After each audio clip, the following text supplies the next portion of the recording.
Živijo, moje ime je Hana in danes sem v Mladinskem gledališču Ljubljana, kjer bom spoznala prav posebno avtorico knjig Svetlano Makarovič. Ko ste bili še na osnovni šoli, a ste že imeli radi slovenščino? Slovenščino, ja. Veš, kaj mi je šlo pa grozno na živce? Matematika. To celo življenje, vse, ko ne maram številk. Pa ste že med študijem razmišljali, da bi začeli pisati zgodbe in pravljice?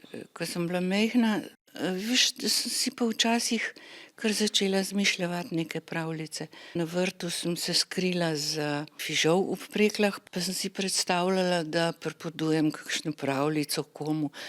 Hana si ogleda še zadnjo gledališko vajo pravljice Škrat Kuzma, v kateri nastopajo različni škratje, ki kar tekmujejo v svoji nagajivosti. Hano pa zanima še, koliko škratovskega je v avtorici. Kjer škrat pa bi bili vi, če bi si ga lahko izbrali? Mogoče kuhinjski, mogoče bi, recimo, če bi kakšen resen kuharski mojster bi naredil ledeno kremo, ne, in bi bil nanjo zelo ponosen, pa bi jaz potem naskrivaj čez tisti sladoled stresla vegeto. Nisem rekla, da to naredi. Ne.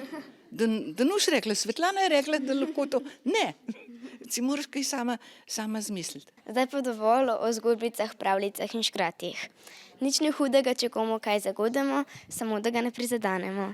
Torej, Svetlana je kul in tako kot vse njene pravljice.